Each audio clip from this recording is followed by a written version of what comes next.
तो दोस्तों J&K bank ने Q4 के नंबर जारी कर दिए हैं। तो आइए देखते हैं कैसे रहे हैं इस बार का रिजल्ट। तो सीधे चलते पेज नंबर 7 पे, जहां पे आपको इस बैंक के क्वार्टरली रिजल्ट देखने को मिलेंगे। थोड़ा सा जूम कर लेते हैं ताकि आप इसको अच्छे से समझ पाएँ।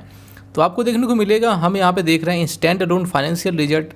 सबसे पहले हम देख लेते हैं इंटरेस्ट अर्न की, क्योंकि बैंक की जो मेन कमाई होती है वो ब्याज से ही होती है। तो लास्ट ईयर की बात करें तो आपको देखने को मिलेगा लास्ट ईयर Q4 में जो इसकी कमाई थी वो थी 2,910 करोड़ की। पिछले Q3 में थी 3,206 करोड़ की, और इस बार रही है 3,211 करोड़ की। तो अगर आप इसको पिछले क्वार्टर से कंपेयर करते हैं तो आपको यहाँ पे ग्रोथ नहीं मिलती है, ऑलमोस्ट 0% की यहाँ पे आपको ग्रोथ कर लें या फिर आपको डाउनफॉल देखने को मिलता है। क्योंकि लास्ट क्वार्टर में थी यहाँ पे 3,206 करोड़ की, और इस बार रही है 3,211 करोड़ की। तो ऑलमोस्ट रिजल्ट फ्लैट रहे हैं, कोई यहाँ पे ग्रोथ देखने को नहीं मिलती है। बाकी अगर हम इसको कंपेयर करते हैं लास्ट ईयर Q4 से, तो आपको यहाँ पे करीबन 10% की ग्रोथ देखने को मिल जाती है इंटरेस्ट की कमाई में। बाकी यहाँ पे देख लेते हैं, इसके अलावा हमें देखने को मिलता है इसकी अदर इनकम के साथ अगर हम जोड़ देते हैं तो आपको यहाँ पे टोटल इनकम देखने को मिलती है।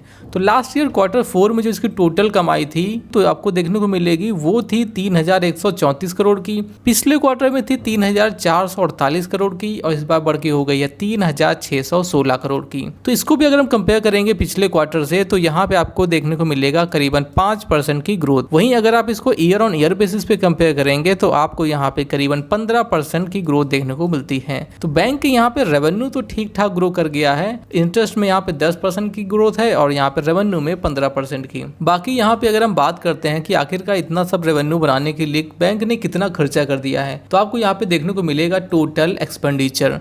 लास्ट ईयर Q4 में था 2,470 करोड़ का, पिछले क्वार्टर में था 2,700 करोड़ का, और इस बार थोड़ा सा बढ़ गया है 2,816 करोड़ का। तो अब इतना एक्सपेंड करने के बाद कंपनी ने आखिरकार शुद्ध मुनाफा कितना कमाया है। तो अब बात करते हैं कि इतना एक्सपेंड करने के बाद बैंक ने यहाँ पे कितना मुनाफा कमाया है। तो नंबर 15 पे आपको देखने को मिलेगा नेट प्रॉफिट। लास्ट ईयर की बात करें तो लास्ट ईयर Q4 में जो इसका नेट मुनाफा था वो था 638 करोड़ का, पिछले क्वार्टर में था 531 करोड़ का, और इस बार रहा है 584 करोड़ का। तो अगर प्रॉफिट की हम ग्रोथ की बात करें तो क्वार्टर ऑन क्वार्टर बेसिस पे आपको यहाँ पे करीबन 10% की ग्रोथ देखने को मिलती है।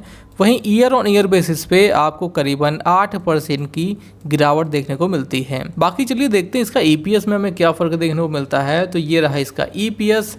लास्ट ईयर Q4 में था 5 रुपये 80 पैसे का, पिछले Q3 में था 4 रुपये 83 पैसे का, और इस बार कम होके हो गया है 5 रुपये 31 पैसे का। तो EPS में भी हमें यहाँ पे गिरावट देखने को मिलती है। बाकी बैंक के लिए सबसे इम्पोर्टेंट होता है उसका नेट NPA, यानी कि नॉन परफॉर्मिंग एसेट। वो पैसा जो बैंक के लिए बर्बाद हो गया है, उसका बेकार चला गया है, वापस नहीं मिल रहा है। तो बात करें लास्ट ईयर Q4 में जो था वो था करीबन 0.79% का, यानी कि लगभग 80% के आसपास।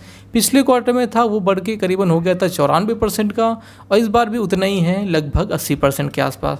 तो NPA में यहाँ बहुत ज़्यादा गिरावट हमें देखने को नहीं मिली है, ना ही बढ़त देखने को मिली है, यानी कि यहाँ पे नॉर्मलाइज चीज़ें हैं। बाकी अगर आपके पास इसके शेयर्स हैं तो एक अच्छी खबर ये है कि बैंक ने आप सभी के लिए यहाँ पे डिविडेंड का अनाउंसमेंट कर दिया है। तो यहाँ पे आपको देखने को मिलेगा कि प्रति शेयर के हिसाब से आपको यहाँ पे 2 रुपये 15 पैसे का डिविडेंड अनाउंस कर दिया है।